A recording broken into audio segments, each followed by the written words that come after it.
सर्वांना नमस्कार. रॉयल शेतकरी भाग 174 मराठी कथा. यापूर्वीचे सर्व भाग प्लेलिस्ट मध्ये उपलब्ध आहेत. कृपया ते पाहण्यासाठी आपल्या चॅनलला नक्की भेट द्या. तर चला वळूयात कथेकडे. जान्हवी हसून म्हणली, हो ना, प्रियांश खरंच खूप गुणी मुलगा आहे. अगदी शिवम भाऊजींवर गेलाय. शांत आणि समजूतदार. अतुलने अचानक आपल्या स्टाईलमध्ये डोळे मिचकावले आणि आजूबाजूला पाहिलं आणि हळूच जान्हवीच्या जवळ सरकून म्हणाला, म्हणूनच म्हणतो जानू, आपली ही पौर्णिमा चिमुरडी असली ना तरी खूप नखराळी आहे आणि डेंजर आहे.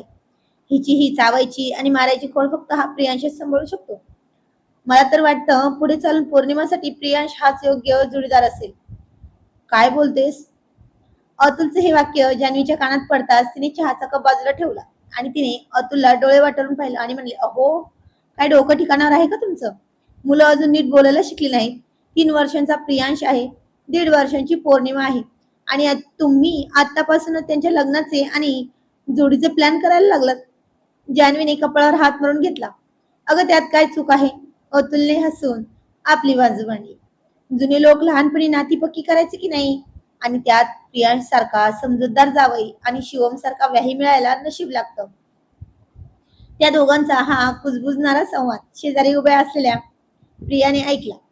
प्रिया हसत मुखाने शिवमकडे गेली आणि म्हणाली, ऐकलेत का हो वाड्याचे मालक, इकडे तुमच्या मुलाचं लग्न पण जमू लागले. काय? कोणाचं लग्न? शिवमने दचकून विचारलं. तेवढ्यात अतुल मोठ्याने हसून उठला आणि म्हणला, अरे शिवम, मी काय म्हणतो ऐक ना.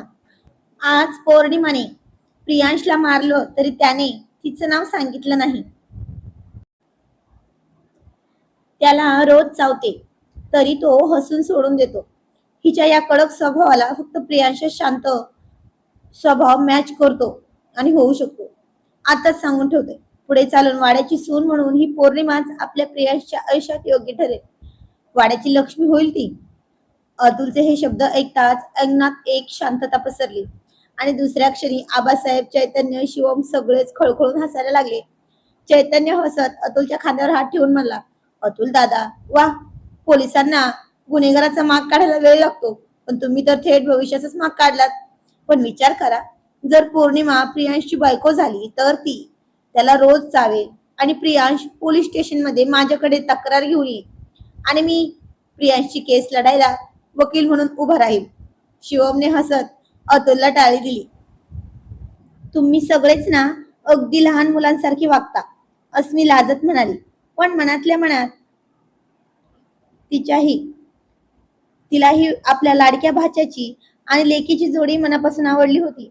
अंगणात प्रियांशची ती जीप, नवीन जीप धावत होती. जीपच्या मागे पौर्णिमा आणि शिवांशी हसत पळत होत्या. लहान मुलांच्या त्या निष्पाप जगाकडे पाहत आबासाहेब आनंदाने म्हणाले, नाती वरून ठरून येतात म्हणतात ना, तेच खरं.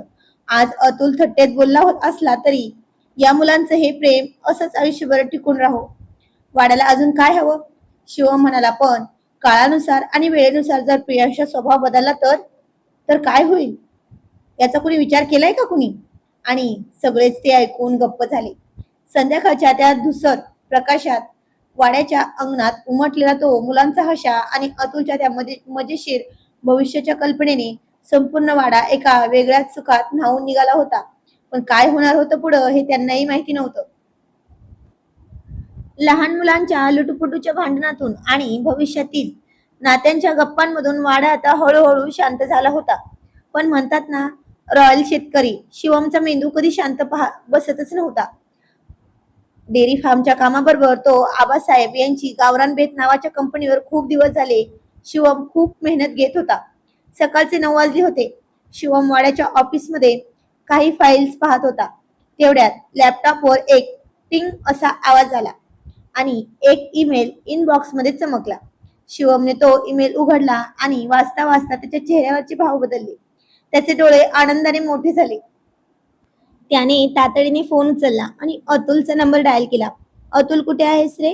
अभि, सचिनला घेऊन ताबडतोब वाड्यावर ये, आत्ताच्या आत्ता. शिवमचा आवाज नेहमीपेक्षा जास्त कडक आणि उत्साही वाटत होता. अवघ्या 15 मिनिटात अख्खी रॉयल टोळी धावत पळत वाड्याच्या ऑफिस मध्ये हजर झाली. काय झालं रे शिवम, एवढ्या घाईघाईने का बोलवलंस? शेतात काही गडबड झाली का? अतुलने आत येताच धापा टाकत विचारलं.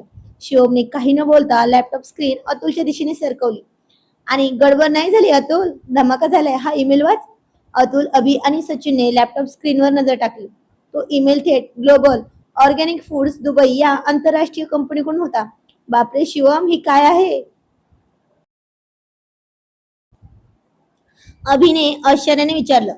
शिवम खुर्चीतून उठला आणि म्हणाला, त्या दिवशी आपण पल्लवीच्या डोहाळ जेवणासाठी अमेरिकेत जो आंबा पोळी आणि गावरान लसूण खोबरं चटणीचा डब्बा पाठवला होता ना, डॉक्टर रुहीच्या तिथल्या एका मित्राने, जो दुबईच्या एका मोठ्या कंपनीचा मुख्य इम्पोर्ट मॅनेजर आहे, त्याने ती आंबापोळी चाखली. त्याला आपल्या वाड्याची गावरान चव इतकी आवडली की त्यांनी थेट आपल्या रॉयल शेतकरी ब्रँडला 50,000 पॅकेट्सची पहिली आंतरराष्ट्रीय ऑर्डर ऑफर केली आहे. काय? 50,000 पॅकेट्स? अतुलच्या हातातील चहाचा कप टेबलावर ठेवताना किंचित सांडलाच. अरे शिवम, ही तर लॉटरीच लागली थेट. लॉटरी नाही अतुल, ही एक संधी आहे आपल्या गावरान चवीला जगभर पोहोचवण्याची. पण शिवमचा चेहरा किंचित गंभीर झाला. एक मोठी ओट आहे त्यांची. त्यांना ही 50,000 पॅकेट्सची ऑर्डर पुढच्या फक्त 15 दिवसात दुबईच्या पोर्टवर हवी आहे. जर एक दिवसही उशीर झाला तर करार रद्द होईल आणि कंपनी आपल्याला ब्लॅकलिस्ट करेल रे. 15 दिवसात एवढं मोठं टार्गेट पूर्ण करणं सोपं नव्हतं. वाड्याची आंबा पोळी चटणी पूर्णपणे पारंपरिक पद्धतीने कोणतंही केमिकल न वापरता बनवली जायची. त्यासाठी गावातल्या महिलांची मदत लागायची. शिवम, 15 दिवस खूप कमी आहेत रे. एवढ्या कमी वेळेत एवढा माल कसा तयार होणार? गावातल्या महिलांना रात्रंदिवस काम करावं लागेल, सचिनने काळजीने सांगितलं. संकट आलं की रॉयल टोळी काय करते? शिवमने अतुलच्या डोळ्यात डोळे घालून विचारलं. अतुलने आपल्या मिशीवर ताव दिला आणि म्हणाला, माग हटायचं नाही तर थेट भिडायचं. शिवम, तू फक्त ऑर्डर कन्फर्म कर. गावातल्या प्रत्येक घराला आपण कारखाना बनवू. आबासाहेबांचे नाव आणि आपल्या वाड्याची पत आता पणाला लागलीये. दुपारपर्यंत वाड्याच्या मोठ्या हॉलमध्ये गावातल्या प्रमुख महिलांची आणि रॉयल टोळीची एक मोठी बैठक बसली. स्वतः आबासाहेब आणि प्रिया सुद्धा तिथे उपस्थित होते. शिवमने सगळ्यांसमोर प्लॅन मांडला. काकू, मावशी, आजपर्यंत आपली आंबा पोळी फक्त महाराष्ट्राने खाल्ली. आता ती 7 समुद्रापार दुबईला जाणार आहे. आपल्या गावाच्या मातीची चव जगाला दाखवायची वेळ आली आहे. कराल ना मदत? गावातल्या एका ज्येष्ठ मावशी उठल्या आणि म्हणाल्या, शिवमराजे, तुम्ही काळजी करू नका लेका. तू आमच्या पोरांना काम दिलंस, गावाला नाव दिलंस. आता या वाड्यासाठी रात्रंदिवस एक करू. उद्या सकाळपासून वाड्यात आंबापोळीची शेकडो लाटणी एकत्र चालतील. प्रिया पुढे आली आणि तिने जबाबदारी घेतली. अहो, पॅकेजिंगची आणि क्वालिटी चेकिंगची जबाबदारी माझ्यावर आणि जान्हवीताईंवर सोडा. एकही पॅकेट खराब निघणार नाही याची खात्री आम्ही देतो. काम युद्ध पातळीवर सुरू झालं. वाड्याच्या मागच्या मोकळ्या आवारात शेकडो चुली पेटल्या. लसूण खोबऱ्याचा खमंग वास आणि आंब्याचा गोड सुगंध संपूर्ण गावात दरवळू लागला. रॉयल टोळीचे तरुण पोतेच्या पोते गोळा करणे, माल वाहून आणणे यातच व्यस्त झाले होते. पण कथेमध्ये ट्विस्ट नसेल तर मजा तरी कशी येईल ना? आणि आता हाच ट्विस्ट इथे घडणार होता.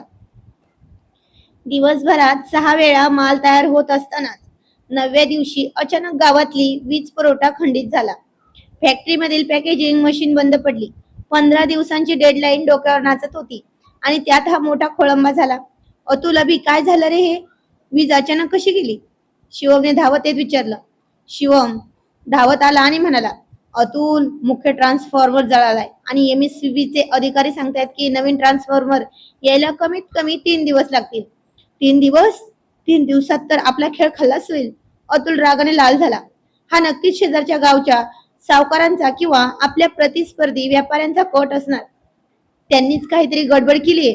डेडलाईन जवळ येत होती, मशीन बंद पडल्या होत्या आणि गावात अंधार होता. पण रॉयल शेतकरी शिवम पण अशा संकटांना घाबरणारा नव्हता. त्यांनी आपल्या कपाळावरचा घाम पुसला आणि कंबर कसली.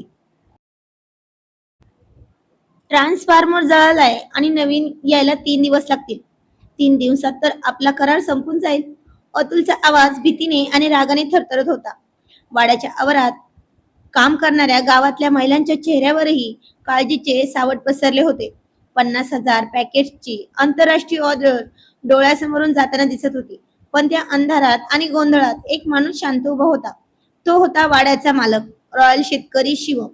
शिवमने खांद्यावरचा पंचा घट्ट कमरेला बांधला.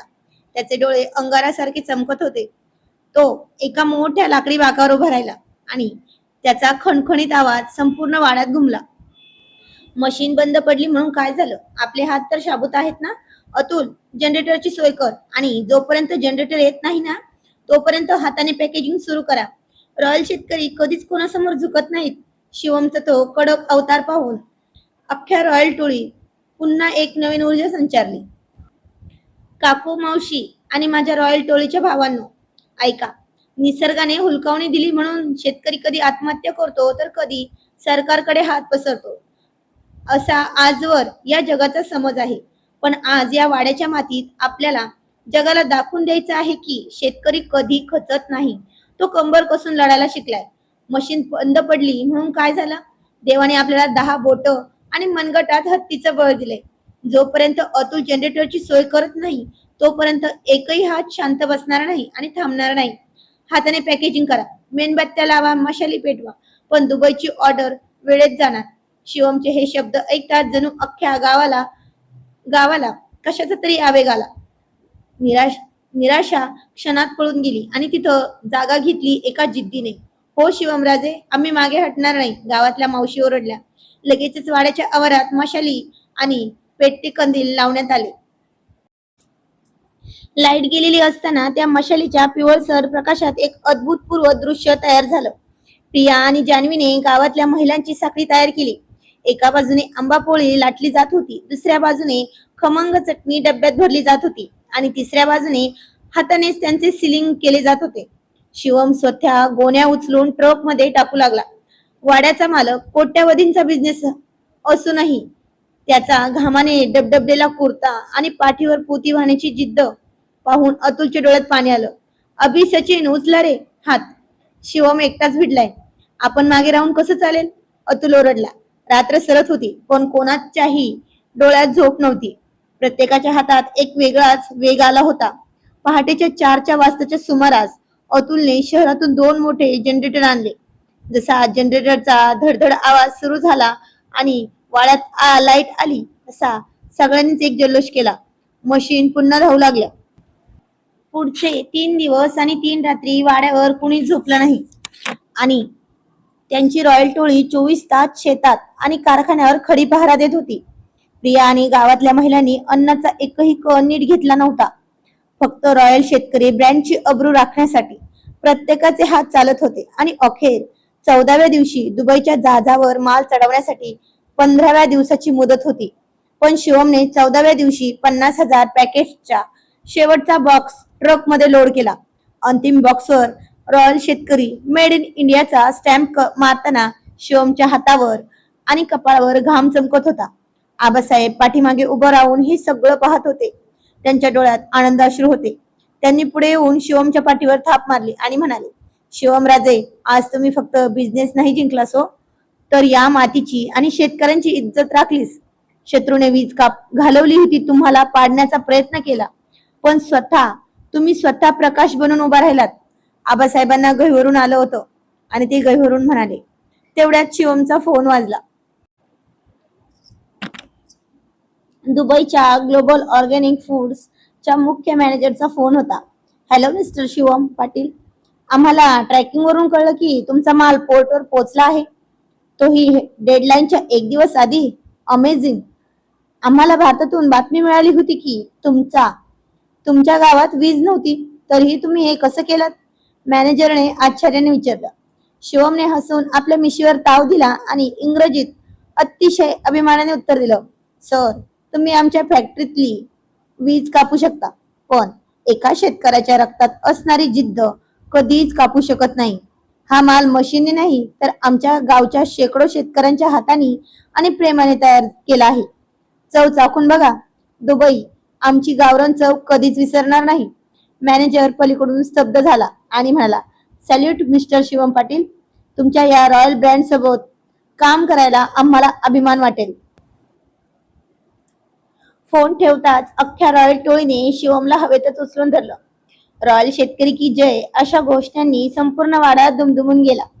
प्रियाने दुरूनच चहाचा कप हातात धरून शिवमकडे पाहिलं. तिच्या डोळ्यात आपल्या नवऱ्याबद्दलचा तो अथांग अभिमान साफ दिसत होता. संकटांशी सामना करून तावून सुलाखून निघालेला हा तिचा रॉयल शेतकरी आज खऱ्या अर्थाने 7 समुद्राच्या पार पोहोचला होता. तिने पहिल्यांदा त्याच्यासाठी लग्नाला दिलेला नकार तिला आठवत होता. पण आज त्याच शेतकरी नवऱ्याचं कौतुक डोळ्यात मावत नव्हतं तिच्या, आणि ती स्वतःशीच पुटपुटत म्हणाली, माझीच नजर लागेल माझ्या कडू कारल्याला, थू थू थू. दुबईची ऑर्डर बाहेर पडली आणि मागच्या 3 दिवसांचा सगळा थकवा संपूर्ण रॉयल टोळीच्या चेहऱ्यावर दिसू लागला होता. पण त्या थकव्यापेक्षाही विजय मिळाल्याचा आनंद सगळ्यात मोठा होता.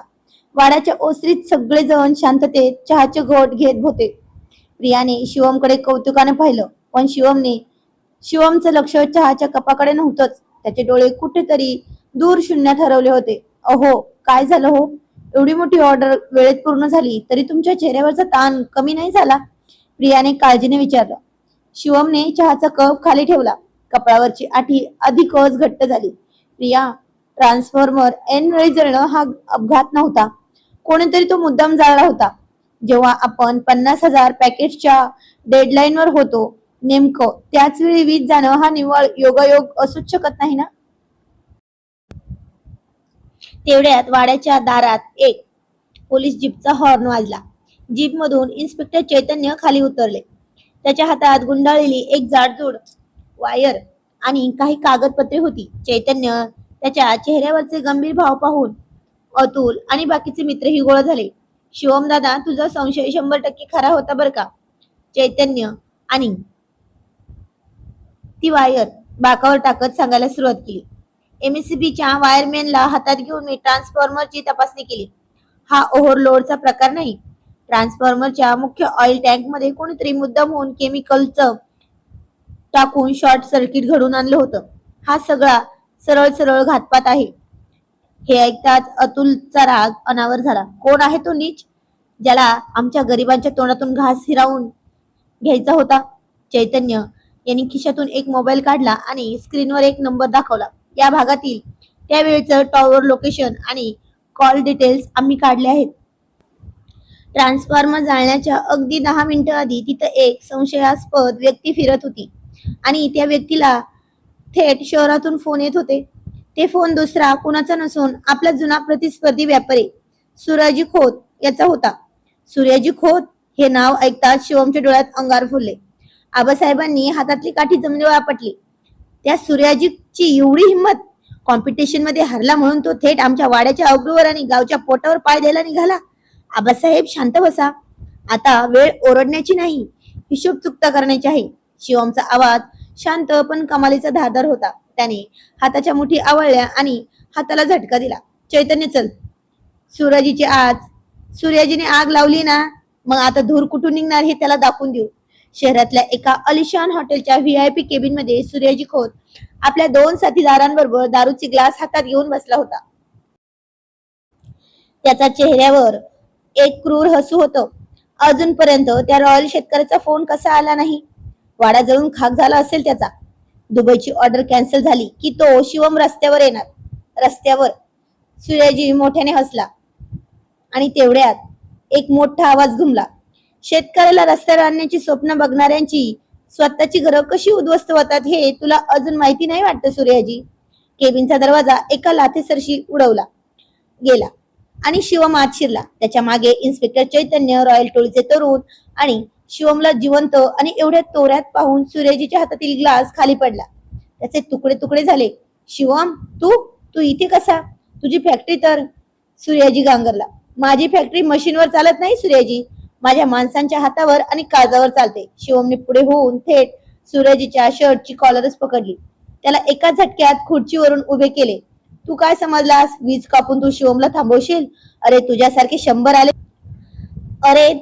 100 जरी आले ना तरी रॉयल शेतकरीचा ब्रँड थांबवणार नाहीत.